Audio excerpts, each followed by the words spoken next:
Hola, hola a todos, bienvenidos a nuestra clase número 8. Y ya vamos en número 8.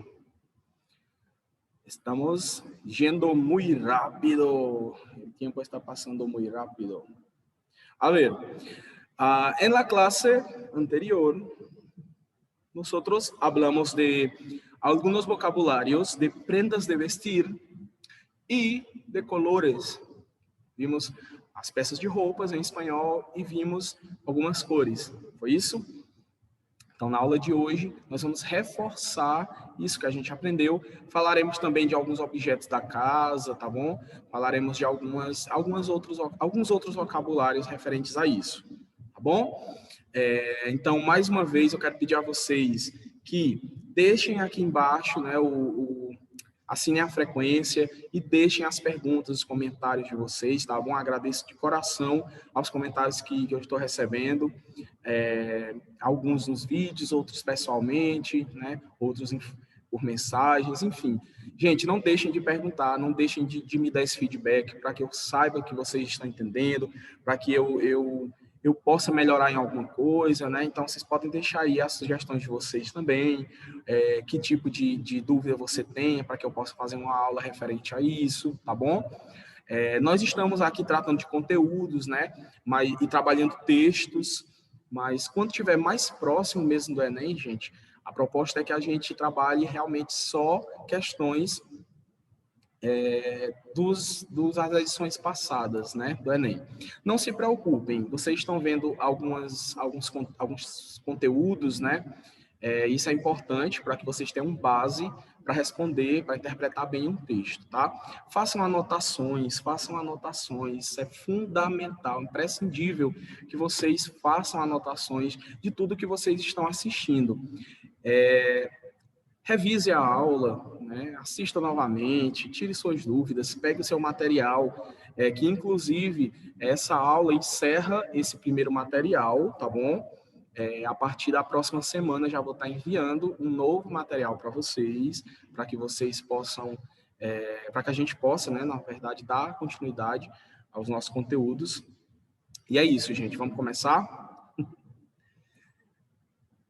A ver. Então, nós vamos ver de fato, né, os vocabulários referentes às peças de roupas. Lá no finalzinho a gente vai traduzir, interpretar alguns textos, tá bom? Então, vamos lá. La vestimenta de un pueblo es también parte de su cultura. Factores naturales como el clima, por ejemplo, también pueden ser determinantes en cuanto a manera de vestirse de un determinado grupo y a veces podemos reconocer el origen de una persona nada más que por la ropa que lleva. Isso é, assim, uma verdade absoluta, né, em relação a vestimenta de um povo, né, como a gente se veste, faz muito parte da nossa cultura, né, de como a gente foi instruído, né, como a gente, o que a gente vivencia, né, o que a gente vê. Então, é muito importante realmente pela cultura também, né, formação cultural, nossa formação cultural, a formação cultural do nosso povo. Bom, nós temos aqui algumas prendas de vestir, né? Algumas são bem iguais ao português, algumas são diferentes, e é isso que a gente vai ver agora. Abrigo em espanhol, abrigo, casaco, nós já tínhamos visto isso na aula anterior. Saco, saco é paletó, aquela parte de cima, né, do terno. Pantalón, calça, serve para qualquer tipo de calça, tá bom? Aí você especifica depois, por exemplo, uma calça entallada, aliás, um pantalão entallado, que é uma calça de malha, ou pantalão jeans, calça jeans, pantalão vaqueiro, que também é calça jeans, pantalão de cuero, calça de couro, enfim, tá bom? Falda em espanhol, que é saia, falda curta, saia curta, falda larga, saia comprida. Polo ou blusa. Polo é a camisa polo, né? E a blusa, a blusa feminina. Medias e calcetines. Gente, tem essas duas variações mesmo, né? Médias são as meias. A meia mais comprida, tá bom? Também pode ser chamada de meia pantalão, né? Que é a meia calça. E a meia de jogar futebol, aquela meia mais comprida, né? E calcetines também são meias, só que são aquelas meias mais curtas, tá bom? Aquelas meias curtinhas. A gente chama de calcetines em espanhol. Calzón e braga. Calzón em espanhol e braga, né? Os dois aí é calcinha, tá bom? Em espanhol, a calcinha, né? A peça íntima feminina. Calzoncillo é a cueca, a roupa masculina. Calzoncillo, tá bom? Poncho é o cara do RBD, né? Mas não é. Também, mas poncho, ele está se referindo a quê? Está se referindo àquelas mantas que são usadas lá naquela região do Peru, Bolívia, uma região mais fria dos Andes, né? Que tem regiões lá muito frias, né? Eles usam, como se fosse uma manta, até colorida, né? Eles fazem com lã das lhamas, né? Que tem só um buraco aqui para colocar a cabeça, né? Eles colocam e fica aquele manto. Aquilo ali é para o frio, né? E se chama poncho em espanhol. Sombrero, que é o chapéu, tá bom? Chapéu. Sapatilhas, que são tênis, cuidado, tá bom? Heterossemânticos. Sapatilhas são tênis, esses tênis esportivos, por exemplo, tênis comuns. Lembrando, gente, que por que eu estou passando essas prendas de vestir, esses vocabulários? Porque podem aparecer textos, né, que falem sobre isso. Então, para que você não seja pego aí de calças curtas, né, como diz a expressão. Como a gente viu, né, na aula passada, alguns textos, e como a gente vai ver hoje também. Sayonaras ou chanclas. Sayonaras. Minha vizinha ali, né? Sayonara. Mas não, sayonaras em espanhol não é nome de gente. Sayonara são chinelos, tá bom? Chanclas também são chinelos. Os dois aí podem ser usados para esse chinelo havaiana, esse chinelo de dedo, né? Sandálias mesmo. Vestido. Sapatos. Suecos, esse é bem interessante. Suecos é tamancos, tá bom? Aqueles tamancos, acho que hoje nem se usa mais. Aquelas tamancas, né? Que as nossas mães, tias, primas, enfim, sempre usavam, né? Antigamente. Chaqueta, jaqueta. Mochila. Carteira. Maleta ou maletim é a mala de levar roupa, né? Traje em espanhol é terno, tá bom? Terno, que pode ser terno masculino ou feminino, né? Aquela roupa social. Eles chamam de traje em espanhol. Pañuelo é lenço, tá bom? Lenço, cuidado. Pañuelo, lenço, heterossemântico. Pañal em espanhol é fralda. Então, assim, a falda é saia. E pañal é a fralda mesmo, de criança ou fralda geriátrica, né? Para os idosos ou para quem precisa usar, né? Pañal. Corbata é a gravata, tá? E bermuda é o short, bermuda. Temos aí guantes, que significa o quê? Luvas, tá? Chaleco, jaleco. Enfim, vocês conhecem, né? Que médico usa, farmacêutico, professor, jaleco. Confira essas fotos. Opa! O Google ligou aqui sem querer. Beleza. BBD, gente, eu não faço ideia. Essa palavra aí, BBD. Deve ser algum tipo de vestimento muito característico de algum país hispanohablante. Aqui a gente não tem essa peça. Mameluco é macacão, tá bom? Macacão. Daqui a pouco eu vou pesquisar esse BBD para ver o que é. Mameluco, macacão, tá bom? Aquela roupa também, macacão. Gafas são óculos, tá? Óculos. Gafas de sol, óculos de sol. Também tem outra palavra para óculos, tá? Óculos de grau, por exemplo, se chama gafas também, mas também pode se chamar de anteojos. É isso, anteojos. Enfim.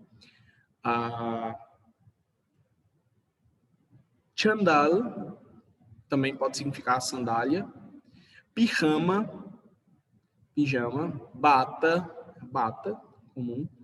Chompa ou jersey. Chompa ou jersey. Jersey em espanhol, gente, é suéter, tá bom? Suéter. Sujetador ou sostén, as duas palavras significam sutiã. Gorra é boné. Gorra, boné. Cinturón, que é cinturão, cinto. Bufanda, que significa cachecol. Cachecol, palavra bem diferente aí, bufanda. Pendientes são brincos, tá? Pendiente. Aro, argolas, tá bom? Pulseira, né? Aquelas pulseiras de argola, aro. Arito são aqueles tipos de brinco, né? De argola. Lentija, lente de contato. E anillo, anel. Anillo, anel. Ok. Esses exercícios práticos aqui, vamos tentar fazer juntos, ó. Nós temos uma imagem aí, né? Com alguns objetos destacados por números, e a gente vai identificar pelos números, né? Pelas imagens, na verdade, qual é o nome deles em espanhol, tá? Os nomes dos objetos com os números correspondentes na figura. Vamos lá. ¿Qué es el número? ¿Qué es el maletín? Maletim. O que seria o maletim? Vamos procurar aí o maletim. Maletim, pronto, encontramos. É a mala pequena, né? Número 4, tá bom? 4. Maletim, número 4. Essa bolsa que está em cima da cama, essa mala pequena. Ok?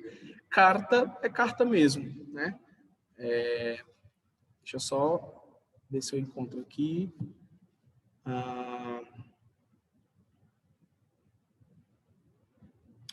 Ou não é? É a carta, é o que o menino está escrevendo. E eu procurando assim em outros lugares. Tá aí, ó. O menino está escrevendo a carta, tá bom? Sobre. Então, sobre pode ser sobre algo, né? Mas ele também pode ser um substantivo e ele significa envelope. Olha que diferente. Nós chamamos essas palavras, pessoal, que são iguais, né, no português e no espanhol, mas têm significados diferentes, de falsos cognatos ou de heterossemânticos, tá bom? Então lembrem disso. Sobre em espanhol pode ser sobre alguma coisa, né? Mas também pode ser o substantivo e significa envelope, envelope, sobre. Televisor, televisão, né, número 1. Aí o sobre, gente, é o número 12, tá? Envelopezinho da carta. Televisor, número 1. Almohada. Almohada é travesseiro em espanhol, tá bom? Travesseiro, não é almofada, é travesseiro, tá bom?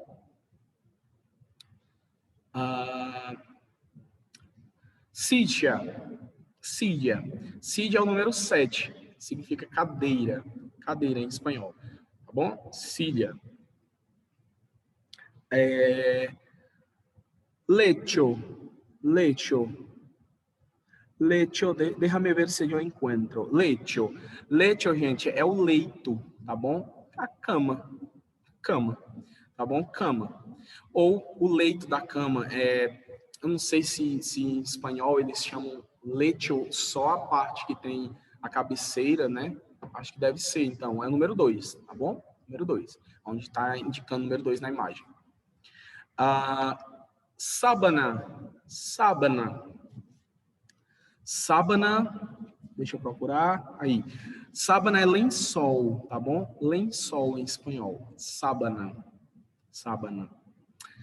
Escritório em espanhol, gente, não é escritório de trabalhar, por exemplo, trabalhar no escritório, enfim. Esse tipo de escritório aí a gente chama em espanhol de oficina.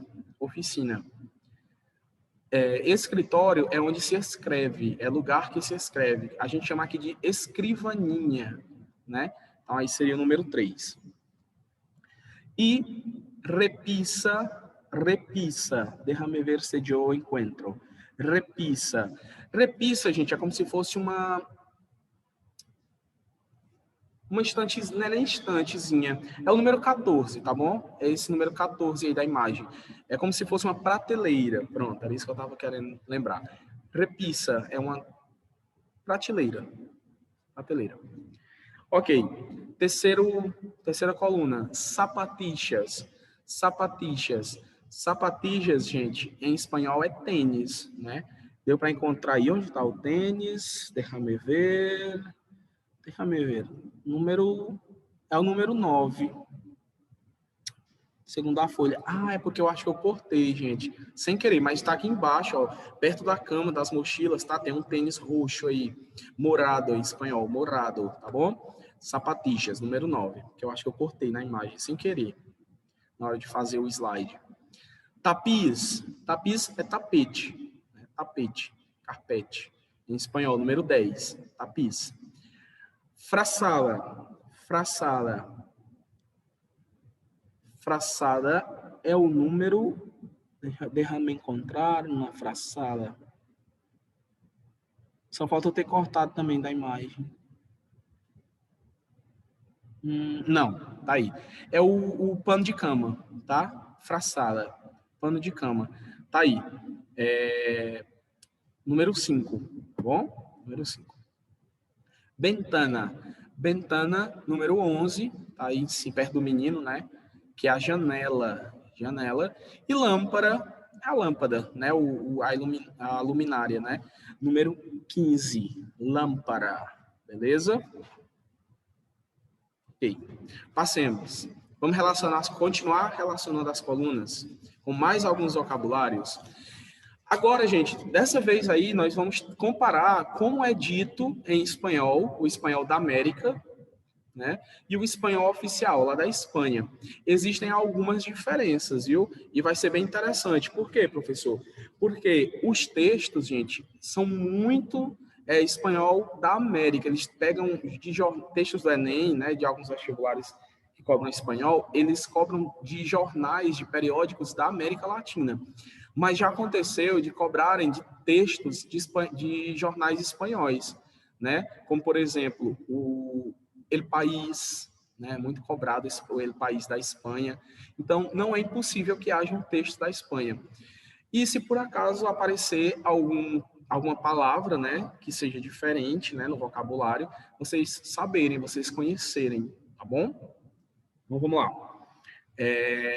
Na América se diz, aí nós temos a primeira coluna, e na Espanha se diz. Então, na América se diz computadora. Computadora, aqui na América, né? Já lá na Espanha, né, na Europa, eles dizem ordenador.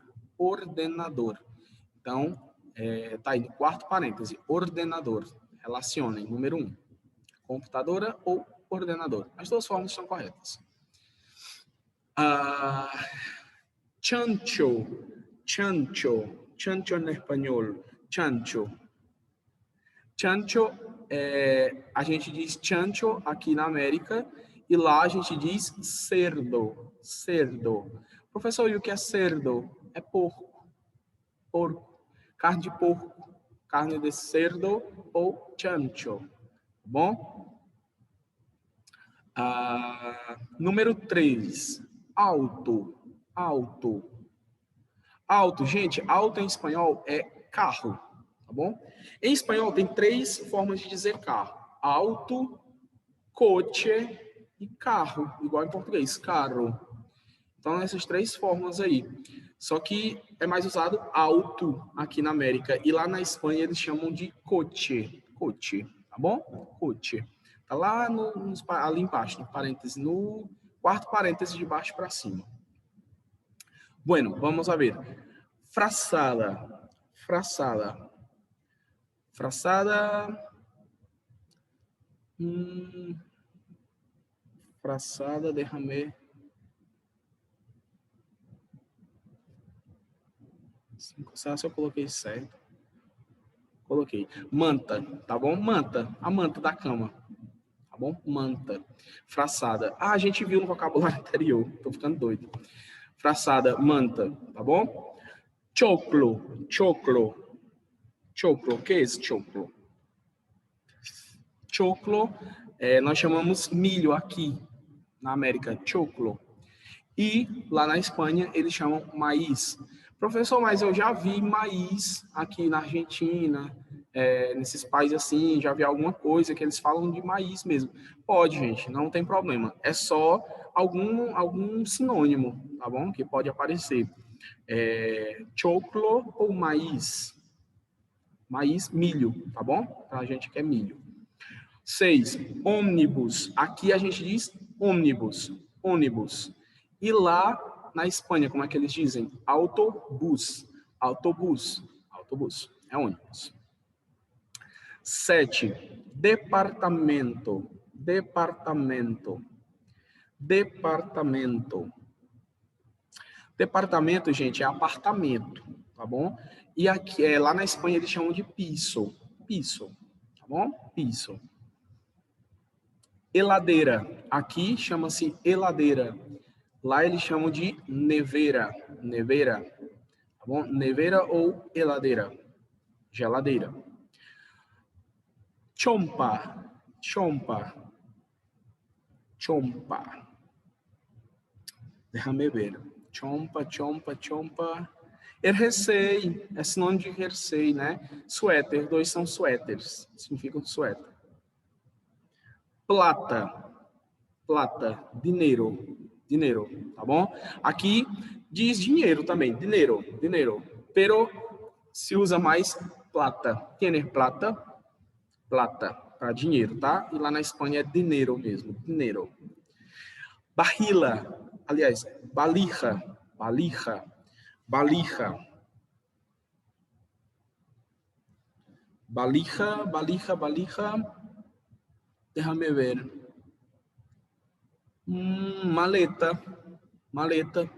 Balija é como se fosse mala, maleta. Então, são sinônimos, tá bom? Maleta, mala, em português, né? E por último, flojo, flojo. Flojo ou perezoso, na Espanha. Preguiçoso. Então, lá na Espanha, perezoso, e aqui, flojo. É muito comum você chamar uma pessoa de preguiçosa, de folgada, né? Floja ou flojo. Nossa, eu já ouvi muito isso, expressões. Flojo. Beleza? Passemos, gente. Agora nós vamos falar sobre o texto, tá bom? A gente vai fazer interpretaçãozinha de texto. Bom, o texto diz o seguinte: um quarto modelo, e aí na imagem nós temos uns hieróglifos, né? Uns egípcios, eu não sei, uma língua egípcia. Eu acho que é isso. E um telefone, um celular, antigo, né? Lembrando, esse texto, gente, foi da Faculdade Estadual do Rio de Janeiro. Agora eu não lembro o ano, mas deve ser bem antigo. A gente vai ver lá nas referências, tá? Vamos lá. De todos los nuevos medios de comunicación, quizá sea el móvil el que ha destacado las mayores controvérsias sociales. De todos os novos meios de comunicação, talvez o celular, móvil, em espanhol é celular, seja aquele que alavancou, né, as maiores controvérsias sociais. Por quê? Cuentan con sufridos detractores que advierten que las nefastas consecuencias de su utilización masiva, especialmente la modalidad de mensajes SMS entre los adolescentes. Então, tá dizendo aí que graças aos celulares, né, trouxe graves consequências pela sua utilização massiva entre os adolescentes, porque eles começaram a usar muito o SMS. Aunque, curiosamente, ou seja, embora, curiosamente, los SMS no formaban parte de la planificación tecnológica de los móviles, de ahí que ese inesperado éxito que tuvo la opinión,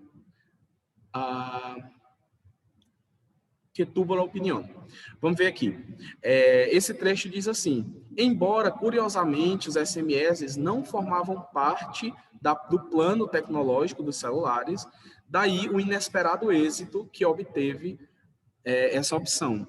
Então, gente, lá no início, né, quando começaram a surgir os telefones, eles não foram feitos para trocar mensagens. Esse SMS aí, ele surgiu e ele se tornou, assim, um fenômeno, né? Quem é mais da época ali do início dos anos 2000, né, 2005, mais ou menos, 2004, sabe do que eu estou falando, né? A gente usava muito os serviços de SMS, de mensagem de texto, porque não tinha internet, né, nos celulares, então a gente usava para trocar mensagens. Isso foi um boom, né? um êxito, um sucesso muito grande, uma revolução para a tecnologia, principalmente entre os adolescentes, né? E isso gerou muita crítica, segundo o texto. Mensajes sorprendieron incluso a las propias operadoras de telefonia móvel, ou seja, essa opção de mensagens, ela surpreendeu inclusive as próprias operadoras de telefonia móvel, que antigamente não tinha sido feito para esse fim, de trocar mensagens, tá bom? Eles colocaram como uma função ali, como uma calculadora, mas nunca pensavam que fosse ser um boom, né? Quizá los que más airadas protestas levaram sean los lingüísticos y profesores a los que traen la cabeza la disortografia que impera en los mensajes.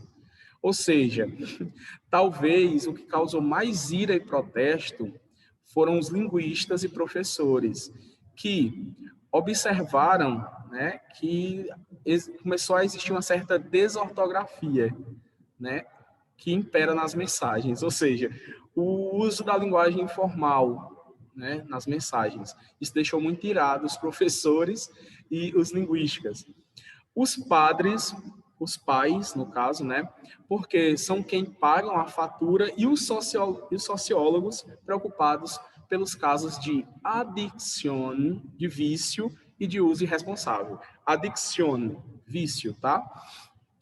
La cifra de usuários compreendida en estas edades aumenta com tanta rapidez que a Associação Projeto Hombre, especializada em tratamentos de toxicômanos, ha lançado um mensagem de alerta ante o crescimento de los casos de adicção a móveis em menores de 18 anos. Então, até uma associação teve que enviar mensagem dizendo para as pessoas, né, terem calma e tal, porque ficaram realmente muito... Tá sendo um vício muito grande, né? Estava sendo um vício muito grande entre os jovens, principalmente entre os jovens menores de 18 anos. O perfil del adicto, perfil do viciado, né, da pessoa viciada nessa tecnologia, coincide com o adolescente que recebe uma média de 60 mensagens ao dia. Ou seja, o vício está em adolescentes que recebem por meio, né, de 60 mensagens ao dia, que chateia, ou seja, que conversa até altas horas da madrugada, o que mostra, né, o que mostra irascível e ansioso se seu aparato se queda sem bateria, e que fica muito irritado e ansioso quando seu aparelho fica sem bateria, sem saldo, né, sem créditos, ou está fora da cobertura momentânea. Gente, isso aqui é muito anos 2000 mesmo, viu? Para quem é da época vai entender. Los defensores desta modalidade de comunicação insistem em sua novidade absoluta, sobretudo em seu caráter transgressor. Então, tinha quem defendesse, né? Dizendo que isso era novidade, que isso era uma coisa boa, que ia trazer muito progresso e etc. Pero ni la novedad está, ni la transgressão escapa de certas regras, ou seja, nem o convencional, né, escapa de certas regras, nem o progresso escapa de certas regras. Muitos de los mecanismos de criação de los SMS se remontam ao origen de la escritura. Muitos desses mecanismos de criação, né, das mensagens de texto, remontam a origens, lá na origem da escritura, que faz mais de 3.300 anos atrás.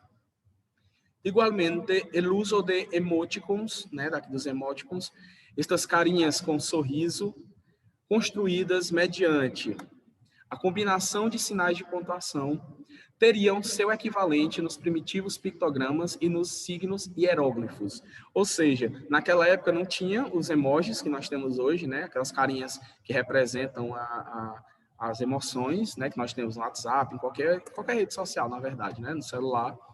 Antigamente a gente fazia combinações de sinais de pontuação para exprimir alguma emoção, né? A gente colocava os 2 pontinhos e o parêntese, né, para expressar o quê? Que estava feliz, ou colocava um sinal de igual com o parêntese, ou colocava o parêntese ao contrário, né, para dizer que estava triste, enfim. Eu, particularmente, sabia de muitos, né, como é que fazia muitos, criava muitos. E a criatividade da gente era muito grande nessa época, porque não tinha os emojis, então a gente tentava retratar as emoções ali a partir de sinais de pontuação. Os estudiosos aí no texto mostram que esse tipo de intenção, né, de mostrar essas emoções através desses sinais, já vinham antes, né, antes dos SMS, claro, né, já vinham lá desde os sinais dos hieróglifos, enfim. Sim, é alarmante que a escrita dos SMS comece a afetar a competência comunicativa dos mais jovens.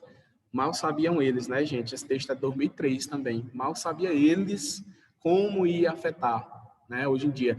Eu não sou um crítico em desfavor da tecnologia. Pelo contrário, eu amo tecnologia, estamos aqui usando tecnologias, mas a gente tem que tomar muito cuidado também para que a gente também não deixe de usar o português corretamente, né? O que é cobrado em vários lugares, enfim. Então, mal sabiam eles que a tendência era só piorar, né? A gente ia abreviar, a gente ia usar várias outras coisas que não fossem a gramática normativa.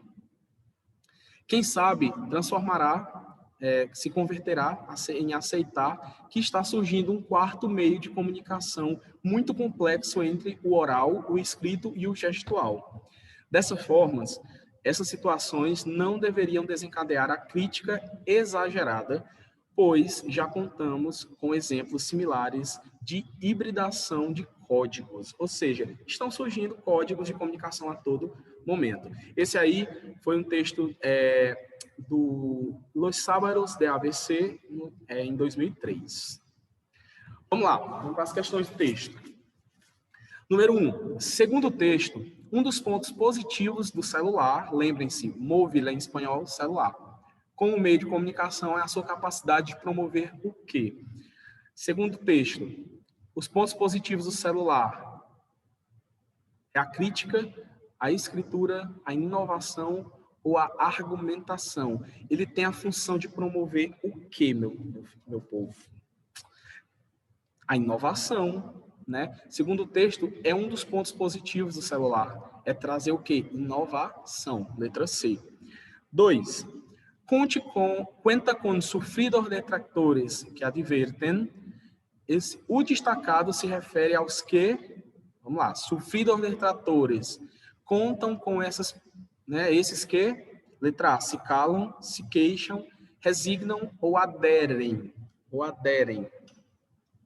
Sufridos detratores que advertem, né, que chamam a atenção, ele está se referindo às pessoas que se queixam, tá bom? As pessoas que têm queixa sobre isso.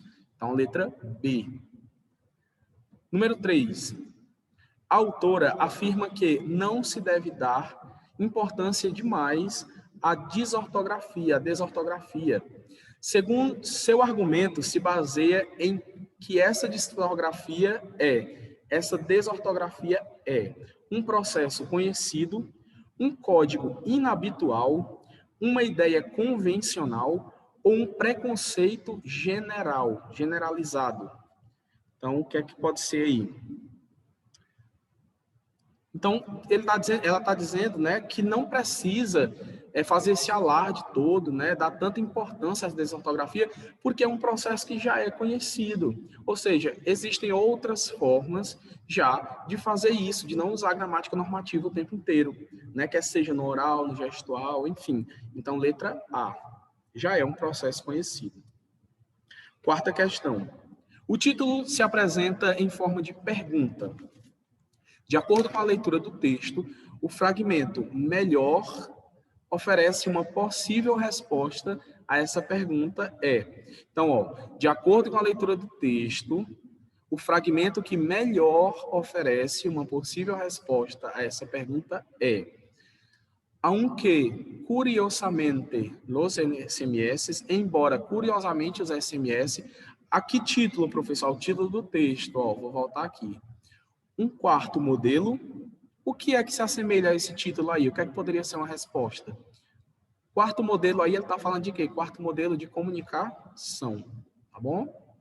Então, vamos lá. Curiosamente, los SMS. De aí que inesperado êxito, esse inesperado êxito, pero ni la novedad es tal que, ou quem sabe, se converterá em aceitar. Então, o que se assemelha aí ao título, gente, a esse quarto meio de comunicação, nessa quarta forma, é que talvez no futuro será mais aceito. E realmente foi, né? Então, a letra D aí é a correta. 5. A reflexão sobre o problema da adicção, do vício nos celulares se atribui a quem? Ou a quem, né? A que ou a quem? Vamos lá. Essa reflexão sobre o problema do vício nos celulares se atribui a quem? Aos pais, aos linguistas, aos sociólogos, aos professores. Bom, quem vai estudar sobre esse problema do vício e tudo, quem vai refletir sobre isso, são os sociólogos, né? Sociólogos que são mencionados lá no texto também. Os pais estão preocupados com o valor que eles vão pagar, né? Os linguistas e professores com o uso da gramática não normativa, né? Com a desortografia, como eles colocaram. E quem vai se preocupar mesmo em fazer reflexão sobre esse vício, né, sobre esse problema, são os sociólogos, né?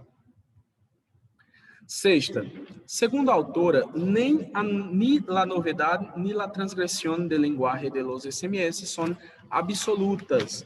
A alternativa que expõe o argumento para essa afirmação é, vamos lá, a criação dos SMS remota a 3.300 anos. Os hieróglifos correspondem a gestos convencionais. O homem representa por pictogramas desde faz muito tempo atrás.